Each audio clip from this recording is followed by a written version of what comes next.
ನಮಸ್ಕಾರ ಸ್ನೇಹಿತರೆ. ನಿಮ್ಮ ಜೀವನದಲ್ಲಿ ಎಷ್ಟು ಪ್ರಯತ್ನ ಮಾಡಿದರೂ ಫಲ ಸಿಗುತ್ತಿಲ್ಲವಾ? ಆರೋಗ್ಯ ಕುಗ್ಗುತ್ತಾ ಇದೆಯಾ? ಹಣ ಬಂದರೂ ನಿಲ್ಲೋದಿಲ್ಲವಾ? ಇದಕ್ಕೆ ಕಾರಣ ನಿಮ್ಮ ಜಾತಕದ ಸೂರ್ಯ ಬಲ ದುರ್ಬಲವಾಗಿರಬಹುದು. ಶಾಸ್ತ್ರಗಳಲ್ಲಿ ಹೇಳಿರೋ ಒಂದು ಸತ್ಯ ಏನು ಗೊತ್ತಾ? ವರ್ಷದಲ್ಲಿ ಕೇವಲ ಒಂದು ದಿನ ಮಾತ್ರ ಸೂರ್ಯ ದೇವರು ಸ್ವತಃ ಭೂಮಿಗೆ ಅತ್ಯಂತ ಸಮೀಪದಲ್ಲಿರುತ್ತಾರೆ. ಆ ದಿನ ಮಾಡಿದ ಸಣ್ಣ ಪೂಜೆಯು 1000 ಪಟ್ಟು ಫಲ ಕೊಡುತ್ತದೆ. ಆ ಮಹಾದಿನವೇ ರಥ ಸಪ್ತಮಿ. ಈ ದಿನ ಸೂರ್ಯನು ಸಪ್ತ ಅಶ್ವಗಳ ರಥದಲ್ಲಿ ಉದಯಿಸಿ ಪ್ರತಿಯೊಬ್ಬರ ಜೀವನದ ಅಂಧಕಾರವನ್ನು ದೂರ ಮಾಡುತ್ತಾನೆ. ರಥ ಸಪ್ತಮಿ ದಿನ ಸರಿಯಾದ ವಸ್ತುಗಳನ್ನು ಸೂರ್ಯ ದೇವರಿಗೆ ಅರ್ಪಿಸಿದರೆ ದೀರ್ಘಕಾಲದ ರೋಗಗಳು ಶಮನವಾಗುತ್ತವೆ.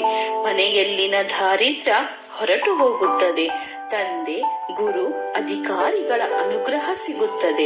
ಆದರೆ ಎಚ್ಚರ, ಈ ದಿನ ತಪ್ಪು ವಸ್ತು ಅರ್ಪಿಸಿದರೆ ಫಲ ಸಿಗುವುದಿಲ್ಲ. ಇದೀಗ ಈ ವಿಡಿಯೋದಲ್ಲಿ ಸೂರ್ಯ ದೇವರಿಗೆ ಅರ್ಪಿಸಬೇಕಾದ 9 ಅತ್ಯಂತ ಶಕ್ತಿಶಾಲಿ ವಸ್ತುಗಳನ್ನು ಶಾಸ್ತ್ರೀಯವಾಗಿ ತಿಳಿಸುತ್ತೀವಿ. ಕೊನೆಯವರೆಗೂ ನೋಡಿದರೆ ನಿಮ್ಮ ಜೀವನದಲ್ಲಿ ಬದಲಾವಣೆ ಕಾಣುತ್ತೀರಾ. ಒಂದು ಕೆಂಪು ಕಮಲ ಹೂವು. ಸೂರ್ಯ ದೇವರಿಗೆ ಎಲ್ಲ ಹೂವಿಗಿಂತ ಅತ್ಯಂತ ಪ್ರಿಯವಾದ ಹೂವು ಯಾವುದು ಗೊತ್ತಾ? ಅದು ಕೆಂಪು ಕಮಲ ಹೂವು. ಶಾಸ್ತ್ರಗಳಲ್ಲಿ ಕಮಲವನ್ನು ಸೂರ್ಯನ ತೇಜಸ್ಸಿನ ಪ್ರತೀಕ ಅಂತ ಹೇಳಲಾಗಿದೆ. ಕೆಸರಿನಿಂದ ಹುಟ್ಟಿ ನೀರಿನಲ್ಲಿ ಇದ್ದರೂ ಮಲಿನವಾಗದ ಕಮಲ ಹೂವು ಮಾನವನ ಜೀವನ ಹೇಗಿರಬೇಕು ಅನ್ನೋದನ್ನೇ ಸೂಚಿಸುತ್ತದೆ. ಸೂರ್ಯ ಮತ್ತು ಕಮಲ ಅಂದರೆ ಆತ್ಮಬಲ. ಕೆಂಪು ಕಮಲ ಹೂವು ಅರ್ಪಿಸುವುದರಿಂದ ವ್ಯಕ್ತಿಯ ಆತ್ಮವಿಶ್ವಾಸ ಹೆಚ್ಚಾಗುತ್ತದೆ. ಜಾತಕದಲ್ಲಿನ ಸೂರ್ಯ ದುರ್ಬಲತೆ ಶಮನವಾಗುತ್ತದೆ. ಸಮಾಜದಲ್ಲಿ ಗೌರವ ಮತ್ತು ಮಾನ ವೃದ್ಧಿಯಾಗುತ್ತದೆ. ಶಾಸ್ತ್ರ ಹೇಳುತ್ತದೆ, ಯಸ್ಯ ಗೃಹೇ ಸೂರ್ಯ ಬಲವಾನ್ ತಸ್ಯ ವಾಕ್ಯಂ ರಾಜವಾಕ್ಯಂ. ಅಂದರೆ ಸೂರ್ಯ ಬಲವಂತನಿದ್ದವನ ಮಾತಿಗೆ ಮೌಲ್ಯ ಇರುತ್ತದೆ. ಅರ್ಪಿಸುವ ಸರಿಯಾದ ವಿಧಾನ: ಸೂರ್ಯೋದಯದ ಸಮಯದಲ್ಲಿ 1 ಅಥವಾ 3 ಕೆಂಪು ಕಮಲ ಹೂವು ತಾಮ್ರ ಪಾತ್ರೆಯ ನೀರಿನೊಂದಿಗೆ ಓಂ ಸೂರ್ಯಾಯ ನಮಃ ಎಂದು ಮಂತ್ರ ಜಪ ಮಾಡಿ, ಕಮಲ ಸಿಗದಿದ್ದರೆ ಕೆಂಪು ಗುಲಾಬಿ ಅಥವಾ ಅರ್ಕ ಹೂವು ಬಳಸಬಹುದು. ಯಾರಿಗೆ ಅತ್ಯಂತ ಲಾಭ? ಸರ್ಕಾರಿ ಉದ್ಯೋಗ ಬಯಸುವವರು, ನಾಯಕತ್ವ ಸ್ಥಾನದಲ್ಲಿರುವವರು, ಸದಾ ಅವಮಾನ ನಿರಾಕರಣೆ ಎದುರಿಸುತ್ತಿರುವವರು, ತಂದೆಯೊಂದಿಗೆ ಸಂಬಂಧ ದುರ್ಬಲವಾಗಿರುವವರು. ರಥಸಪ್ತಮಿ ದಿನ ಕೆಂಪು ಕಮಲ ಹೂವು ಸೂರ್ಯ ದೇವರಿಗೆ ಅರ್ಪಿಸಿದರೆ ನಿಮ್ಮ ಜೀವನದಲ್ಲೂ ತೇಜಸ್ಸು ಮತ್ತು ಗೌರವ ಖಂಡಿತವಾಗಿ ಉದಯವಾಗುತ್ತದೆ. 2 ತಾಮ್ರ ಪಾತ್ರೆಯಲ್ಲಿ ಅರ್ಘ್ಯ. ರಥಸಪ್ತಮಿ ದಿನ ಸೂರ್ಯ ದೇವರಿಗೆ ಮಾಡುವ ಅತ್ಯಂತ ಮಹತ್ವದ ಪೂಜೆ ಯಾವುದು ಗೊತ್ತಾ? ಅದು ತಾಮ್ರ ಪಾತ್ರೆಯಲ್ಲಿ ಅರ್ಘ್ಯ ಅರ್ಪಿಸುವುದು. ಶಾಸ್ತ್ರಗಳಲ್ಲಿ ತಾಮ್ರವನ್ನು ಸೂರ್ಯನ ಲೋಹ ಎಂದು ಹೇಳಲಾಗಿದೆ. ತಾಮ್ರದಲ್ಲಿ ಸೂರ್ಯನ ಕಿರಣಗಳನ್ನು ಶೇಖರಿಸುವ ಅದ್ಭುತ ಶಕ್ತಿ ಇದೆ. ಅರ್ಘ್ಯ ಅಂದರೆ ಏನು? ಅರ್ಘ್ಯ ಅಂದರೆ ನಮ್ಮ ದೇಹ, ಮನಸ್ಸು ಮತ್ತು ಅಹಂಕಾರವನ್ನು ಸೂರ್ಯನಿಗೆ ಅರ್ಪಿಸುವುದು. ರಥಸಪ್ತಮಿ ದಿನ ಸೂರ್ಯೋದಯ ಸಮಯದಲ್ಲಿ ಸರಿಯಾದ ವಿಧಾನದಲ್ಲಿ ಅರ್ಘ್ಯ ಕೊಟ್ಟರೆ ಜೀವನದ ನಿಂತು ಹೋದ ಶಕ್ತಿಯೇ ಮತ್ತೆ ಹರಿಯಲು ಶುರುವಾಗುತ್ತದೆ. ಅರ್ಘ್ಯ ಅರ್ಪಿಸುವ ಸರಿಯಾದ ವಿಧಾನ: ಸೂರ್ಯೋದಯದ ವೇಳೆ ತಾಮ್ರ ಪಾತ್ರೆ ತೆಗೆದುಕೊಳ್ಳಿ. ಶುದ್ಧ ನೀರು, ಸ್ವಲ್ಪ ಅಕ್ಕಿ ಮತ್ತು ಕೆಂಪು ಹೂವು ಸೂರ್ಯನ ಕಡೆ ಮುಖ ಮಾಡಿ ಮಂತ್ರ ಜಪಿಸಿ ಓಂ ಸೂರ್ಯಾಯ ನಮಃ. ನೀರನ್ನು ನಿಧಾನವಾಗಿ ಸುರಿ. ನೀರಿನ ಮೂಲಕ ಕಣ್ಣಿಗೆ ಬೀಳಬೇಕು. ಈ ಅರ್ಘ್ಯದ ಫಲಗಳು: ಕಣ್ಣು ಸಂಬಂಧಿತ ಸಮಸ್ಯೆ ಕಡಿಮೆಯಾಗುತ್ತದೆ, ಹೃದಯದ ದುರ್ಬಲತೆ ಶಮನ, ಮನಸ್ಸಿನ ಭಯ ಗೊಂದಲ ದೂರವಾಗುತ್ತದೆ, ತಂದೆಯೊಂದಿಗೆ ಸಂಬಂಧ ಸುಧಾರಿಸುತ್ತದೆ, ಸರ್ಕಾರಿ ಕೆಲಸಗಳಲ್ಲಿ ಅಡ್ಡಿ ಹೋಗುತ್ತದೆ. ಎಚ್ಚರಿಕೆ: ಪ್ಲಾಸ್ಟಿಕ್ ಪಾತ್ರೆ ಬಳಸಬೇಡಿ.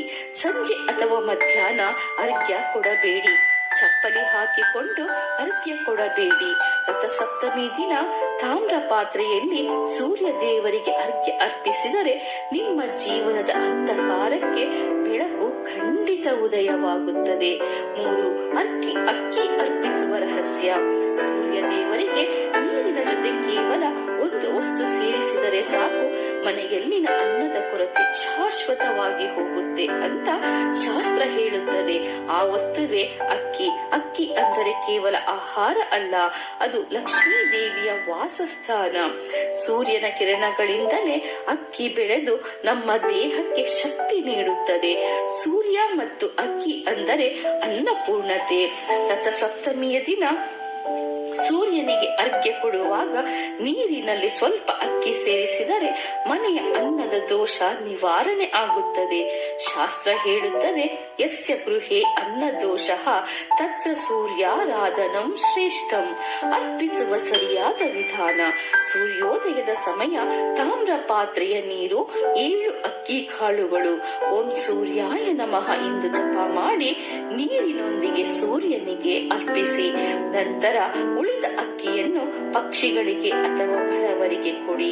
ಈ ಉಪಾಯದಿಂದ ಲಭಿಸುವ ಫಲ: ಮನೆ ಅನ್ನ ಕೊರತೆ ದೂರ, ಹಣ ಬಂದು ನಿಲ್ಲುವ ಯೋಗ, ವ್ಯರ್ಥ ಖರ್ಚು ಕಡಿಮೆ, ಕುಟುಂಬದಲ್ಲಿ ಶಾಂತಿ.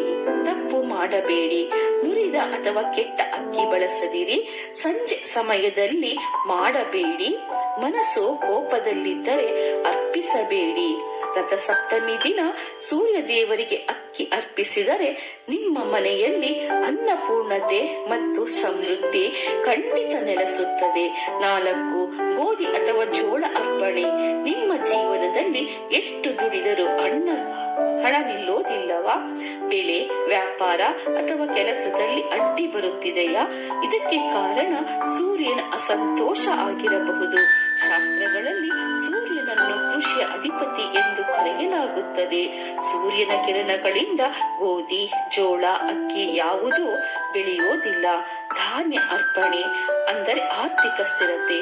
ರಥಸಪ್ತಮಿ ದಿನ ಸೂರ್ಯ ದೇವರಿಗೆ ಗೋಧಿ ಅಥವಾ ಜೋಳ ಅರ್ಪಿಸಿದರೆ ಹಣದ ಹರಿವು ಸರಾಗವಾಗುತ್ತದೆ. ದುಡಿಯುವ ಫಲ ಕೈಗೆ ಬರುತ್ತದೆ. ಇದು ವಿಶೇಷವಾಗಿ ಕೃಷಿಕರು, ವ್ಯಾಪಾರಿಗಳು, ಸ್ವ ಉದ್ಯೋಗಿಗಳಿಗೆ ಅತ್ಯಂತ ಶಕ್ತಿಯ ಪರಿಹಾರ. ಅರ್ಪಿಸುವ ಸರಿಯಾದ ವಿಧಾನ: ಸೂರ್ಯೋದಯ ಸಮಯ ತಾಮ್ರ ಪಾತ್ರೆಯ ನೀರು 7 ಅಥವಾ 11 ಧಾನ್ಯ ಕಾಳುಗಳು, ಗೋಧಿ ಅಥವಾ ಜೋಳ ಬಳಸಬಹುದು. ಓಂ ಸೂರ್ಯಾಯ ನಮಃ ಎಂದು ಜಪ ಮಾಡಿ ನೀರಿನೊಂದಿಗೆ ಅರ್ಪಿಸಿ. ನಂತರ ಧಾನ್ಯವನ್ನು ಗೋವು, ಪಕ್ಷಿ ಅಥವಾ ಬಡವರಿಗೆ ದಾನ ಮಾಡಿ. ಈ ಉಪಾಯದ ಫಲ: ಹಣ ನಿಲ್ಲುವ ಯೋಗ, ಕೃಷಿ ಮತ್ತು ವ್ಯಾಪಾರದಲ್ಲಿ ಲಾಭ, ಕೆಲಸದಲ್ಲಿ ಪ್ರಗತಿ, ಕುಟುಂಬದ ಆರ್ಥಿಕ ಭದ್ರತೆ. ಎಚ್ಚರಿಕೆ: ಕಪ್ಪು ಧಾನ್ಯ ಬಳಸಬೇಡಿ. ಸಂಜೆ ಅಥವಾ ಮೋಡ ಮುಸುಕಿದ ಸಮಯ ತಪ್ಪಿಸಿ. ಅಹಂಕಾರದಿಂದ ಅರ್ಪಿಸಬೇಡಿ. ರಥಸಪ್ತಮಿ ದಿನ ಸೂರ್ಯ ದೇವರಿಗೆ ಧಾನ್ಯ ಅರ್ಪಿಸಿದರೆ ನಿಮ್ಮ ಪರಿಶ್ರಮಕ್ಕೆ ನ್ಯಾಯ ಸಿಗುವ ದಿನಗಳು ಖಂಡಿತ ಆರಂಭವಾಗುತ್ತವೆ. 5. ಜೇನುತುಪ್ಪ ಅರ್ಪಿಸುವ ಶಕ್ತಿ. ನಿಮ್ಮ ಮಾತಿಗೆ ಗೌರವ ಸಿಗುತ್ತಿಲ್ಲವಾ? ಎಷ್ಟು ಚೆನ್ನಾಗಿ ಮಾತನಾಡಿದರೂ ಜನ ಕೇಳುತ್ತಿಲ್ಲವಾ? ಇದಕ್ಕೆ ಕಾರಣ ಸೂರ್ಯನ ತೇಜಸ್ಸು ಕುಗ್ಗಿರಬಹುದು. ಶಾಸ್ತ್ರಗಳಲ್ಲಿ ಜೇನುತುಪ್ಪವನ್ನು ಸೂರ್ಯನ ತೇಜಸ್ಸನ್ನು ಹೆಚ್ಚಿಸುವ ಅಮೃತ ಎಂದು ಹೇಳಲಾಗಿದೆ. ಸೂರ್ಯನ ಕಿರಣಗಳಿಂದಲೇ ಹೂವುಗಳು ಜೇನು ಸೃಷ್ಟಿಸುತ್ತವೆ. ಅದಕ್ಕಾಗಿಯೇ ಜೇನುತುಪ್ಪಕ್ಕೆ ಸೂರ್ಯನ ಶಕ್ತಿ ಇದೆ. ಜೇನುತುಪ್ಪ ಅಂದರೆ ವಾಕ್ಶಕ್ತಿ. ರಥಸಪ್ತಮಿ ದಿನ ಸೂರ್ಯ ದೇವರಿಗೆ ಜೇನುತುಪ್ಪ ಅರ್ಪಿಸಿದರೆ ಮಾತಿನಲ್ಲಿ ಮಧುರತೆ ಬರುತ್ತದೆ, ಸಮಾಜದಲ್ಲಿ ಮಾನ ಹೆಚ್ಚುತ್ತದೆ, ನಿರಾಕರಣೆ ಎದುರಿಸುವುದು ಕಡಿಮೆಯಾಗುತ್ತದೆ. ಇದು ವಿಶೇಷವಾಗಿ ವಿದ್ಯಾರ್ಥಿಗಳು, ವಕೀಲರು, ಉಪನ್ಯಾಸಕರು, ರಾಜಕೀಯ ಮತ್ತು ಸಾರ್ವಜನಿಕ ಜೀವನದಲ್ಲಿರುವವರಿಗೆ ಅತ್ಯಂತ ಶಕ್ತಿಯ ಪರಿಹಾರ. ಅರ್ಪಿಸುವ ಸರಿಯಾದ ವಿಧಾನ: ತಾಮ್ರ ಪಾತ್ರೆಯ ನೀರು, 1 ಹನಿ ಶುದ್ಧ ಜೇನುತುಪ್ಪ, ಸ್ವಲ್ಪ ಅಕ್ಕಿ ಮತ್ತು ಓಂ ಸೂರ್ಯಾಯ ನಮಃ ಎಂಬ ಜಪ. ಸೂರ್ಯೋದಯದ ವೇಳೆ ಅರ್ಪಿಸಿ. ನಂತರ ಜೇನುತುಪ್ಪವನ್ನು ಹಾಲಿನಲ್ಲಿ ಸೇರಿಸಿ ದೇವರಿಗೆ ನೈವೇದ್ಯ ಮಾಡಬಹುದು. ಈ ಉಪಾಯದ ಫಲ: ಮಾತಿಗೆ ತೂಕ ಬರುತ್ತದೆ, ಸಂದರ್ಶನ ಪರೀಕ್ಷೆಯಲ್ಲಿ ಯಶಸ್ಸು, ಮಾನಸಿಕ ಧೈರ್ಯ, ಶತ್ರುಗಳ ಪ್ರಭಾವ ಕಡಿಮೆ. ಎಚ್ಚರಿಕೆ: ಹೆಚ್ಚು ಜೇನುತುಪ್ಪ ಹಾಕಬೇಡಿ. ಕೃತಕ ಜೇನುತುಪ್ಪ ಬಳಸಬೇಡಿ. ಸೂರ್ಯೋದಯದ ನಂತರ ತಡ ಮಾಡಬೇಡಿ. ರಥಸಪ್ತಮಿ ದಿನ ಸೂರ್ಯ ದೇವರಿಗೆ ಜೇನುತುಪ್ಪ ಅರ್ಪಿಸಿದರೆ ನಿಮ್ಮ ಮಾತೆ ನಿಮ್ಮ ಶಕ್ತಿಯಾಗುತ್ತದೆ. 6. ಕೆಂಪು ಚಂದನ ಅರ್ಪಣೆ. ನಿಮ್ಮ ಜೀವನದಲ್ಲಿ ಗೌರವ ಇದ್ದರೂ ಅಧಿಕಾರ ಇಲ್ಲವಾ? ಮಾತಿಗೆ ತೂಕ ಬರುತ್ತಿಲ್ಲವಾ? ನೀವು ಸರಿಯಾಗಿದ್ದರೂ ಜನ ಕೇಳುತ್ತಿಲ್ಲವಾ? ಇದು ಸೂರ್ಯನ ದುರ್ಬಲತೆಯ ಪ್ರಮುಖ ಸೂಚನೆ. ಶಾಸ್ತ್ರಗಳಲ್ಲಿ ಕೆಂಪು ಚಂದನವನ್ನು ಸೂರ್ಯನ ತೇಜಸ್ಸಿನ ಘನರೂಪ ಎಂದು ಹೇಳಲಾಗಿದೆ. ಅದಕ್ಕಾಗಿಯೇ ರಾಜರು, ಯೋಧರು, ಋಷಿಗಳು ಚಂದನ ತಿಲಕವನ್ನು ಧರಿಸುತ್ತಿದ್ದರು. ಕೆಂಪು ಚಂದನ ಅಂದರೆ ಆತ್ಮಬಲ ಮತ್ತು ಅಧಿಕಾರ.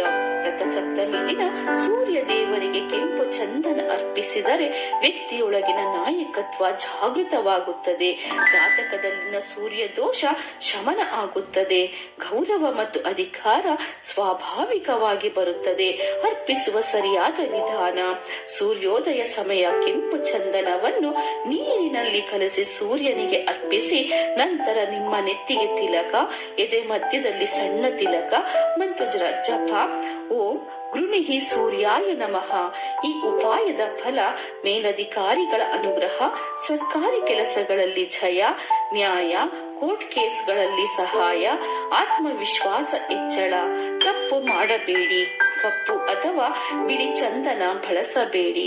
ತಿಲಕ ಹಾಕಿ ತಕ್ಷಣ ಸ್ನಾನ ಮಾಡಬೇಡಿ. ಕೋಪ ಅಥವಾ ಅಹಂಕಾರದಿಂದ ಪೂಜೆ ಮಾಡಬೇಡಿ.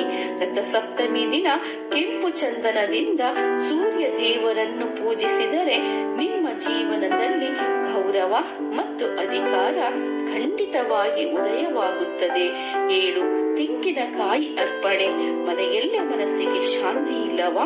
ಕುಟುಂಬದಲ್ಲಿ ಮಾತು ಮಾತಿಗೂ ಕಲಹವಾಗುತ್ತಿದೆಯಾ? ಎಷ್ಟು ಪೂಜೆ ಮಾಡಿದರೂ ಒಳಗಿನ ಅಶಾಂತಿ ಹೋಗುತ್ತಿಲ್ಲವಾ?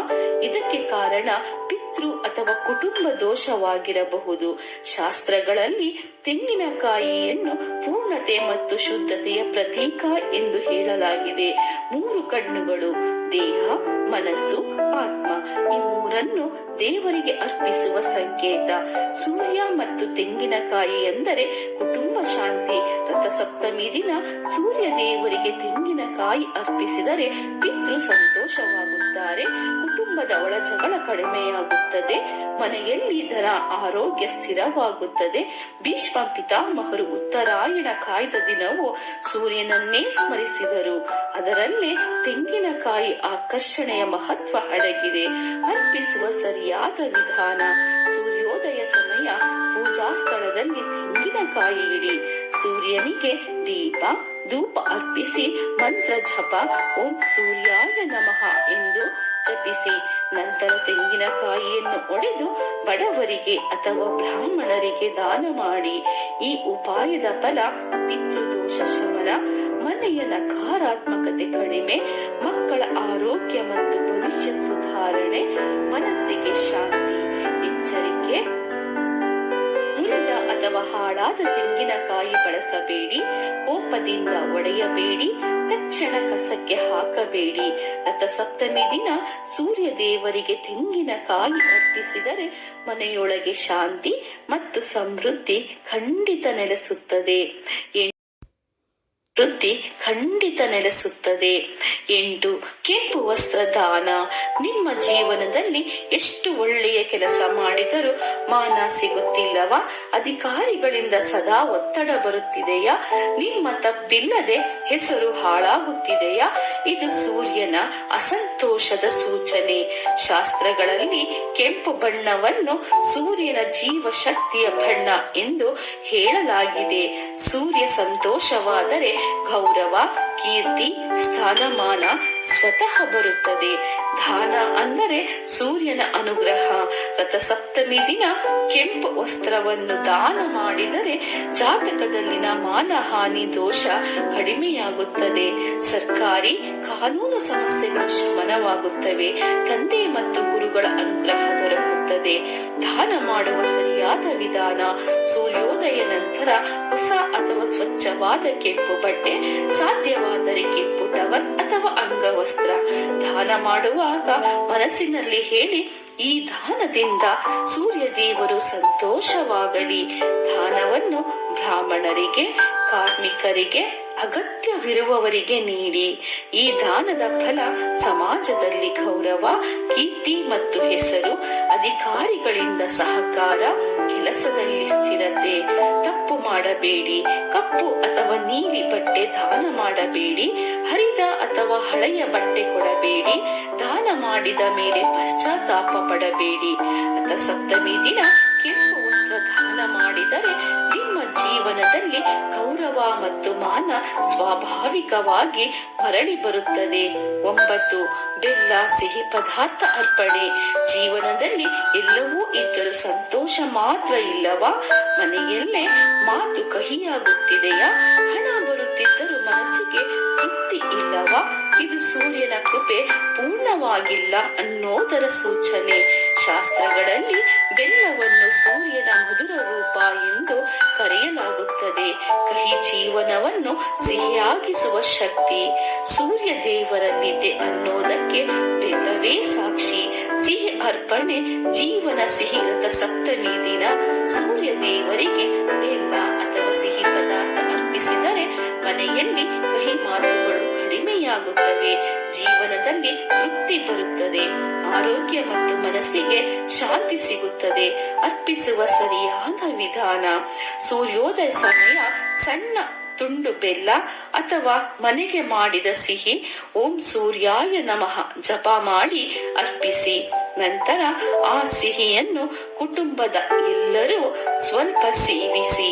ಈ ಉಪಾಯದ ಫಲ: ಮನಸ್ಸಿಗೆ ಸಂತೋಷ, ಕುಟುಂಬದಲ್ಲಿ ಸೌಹಾರ್ದ, ಆರೋಗ್ಯ ಸುಧಾರಣೆ, ಸೂರ್ಯ ಕೃಪೆ ಪೂರ್ಣತೆ. ಎಚ್ಚರಿಕೆ: ಕೆಟ್ಟ ಅಥವಾ ಕರಗಿದ ಬೆಲ್ಲ ಬಳಸಬೇಡಿ. ಸಿಹಿ ವ್ಯರ್ಥ ಮಾಡಬೇಡಿ. ಕೋಪ ಅಥವಾ ದುಃಖದಲ್ಲಿ ಅರ್ಪಿಸಬೇಡಿ. ರಥಸಪ್ತಮಿ ದಿನ ಸೂರ್ಯ ದೇವರಿಗೆ ಸಿಹಿ ಅರ್ಪಿಸಿದರೆ ನಿಮ್ಮ ಜೀವನದಲ್ಲಿ ಸಂತೋಷ ಮತ್ತು ತೃಪ್ತಿ ಖಂಡಿತ ಸ್ಥಿರವಾಗುತ್ತದೆ. ಮಾಡಬಾರದ ದೊಡ್ಡ ತಪ್ಪುಗಳು: ಎಷ್ಟೋ ಜನ ರಥಸಪ್ತಮಿ ದಿನ ಪೂಜೆ ಮಾಡುತ್ತಾರೆ, ಆದರೆ ಫಲ ಸಿಗುವುದಿಲ್ಲ. ಕಾರಣ ಈ 5 ದೊಡ್ಡ ತಪ್ಪುಗಳು. ತಪ್ಪು 1: ಪ್ಲಾಸ್ಟಿಕ್ ಪಾತ್ರೆ ಬಳಸುವುದು. ಸೂರ್ಯನ ಶಕ್ತಿ ಪ್ಲಾಸ್ಟಿಕ್ ನಲ್ಲಿ ಹಿಡಿಯೋದಿಲ್ಲ, ತಾಮ್ರ ಮಾತ್ರ ಬಳಸಿ. ತಪ್ಪು 2: ಸಂಜೆ ಅಥವಾ ಮಧ್ಯಾಹ್ನ ಅರ್ಘ್ಯ. ಸೂರ್ಯೋದಯವೇ ಶ್ರೇಷ್ಠ ಕಾಲ, ಬೆಳಗ್ಗೆ ಮಾತ್ರ ಅರ್ಪಿಸಿ. ತಪ್ಪು 3: ಕಪ್ಪು ಬಣ್ಣದ ವಸ್ತು ಬಳಕೆ. ಕಪ್ಪು ಅಂದರೆ ಶನಿ ತತ್ವ, ಕೆಂಪು ಅಥವಾ ಕೇಸರಿ ಮಾತ್ರ ಬಳಸಿ. ತಪ್ಪು 4: ಮನಸ್ಸಿನಲ್ಲಿ ಕೋಪ, ಅಹಂಕಾರ. ಸೂರ್ಯ ಅಹಂಕಾರ ಸಹಿಸೋದಿಲ್ಲ, ಶಾಂತ ಮನಸ್ಸು ಅಗತ್ಯ. ತಪ್ಪು 5: ದಾನ ಮಾಡಿದ ಮೇಲೆ ಪಶ್ಚಾತ್ತಾಪ. ದಾನ ಫಲ ನಾಶವಾಗುತ್ತದೆ. ಸಂತೋಷದಿಂದ ದಾನ ಮಾಡಿ. ರಥಸಪ್ತಮಿ ವರ್ಷದಲ್ಲಿ ಒಂದೇ ದಿನ ಬರುವ ಮಹಾ ಅವಕಾಶ. ಈ ದಿನ ಸೂರ್ಯ ದೇವರನ್ನು ಭಕ್ತಿಯಿಂದ ಪೂಜಿಸಿದರೆ ನಿಮ್ಮ ಜೀವನದಲ್ಲಿ ಆರೋಗ್ಯ, ಧನ, ಗೌರವ 3 ಒಟ್ಟಿಗೆ ಉದಯವಾಗುತ್ತವೆ.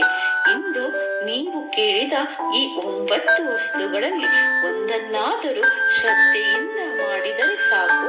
ಸೂರ್ಯ ದೇವರು ಖಾಲಿ ಹಸ್ತದಿಂದ ಕಳುಹಿಸೋದಿಲ್ಲ. ಈ ಮಾಹಿತಿ ನಿಮಗೆ ಉಪಯುಕ್ತ ಅನ್ನಿಸಿದರೆ ಲೈಕ್ ಮಾಡಿ, ಶೇರ್ ಮಾಡಿ ಹಾಗೂ ನಿಮ್ಮವರಿಗೂ ಉಪಕಾರ ಆಗಲಿ.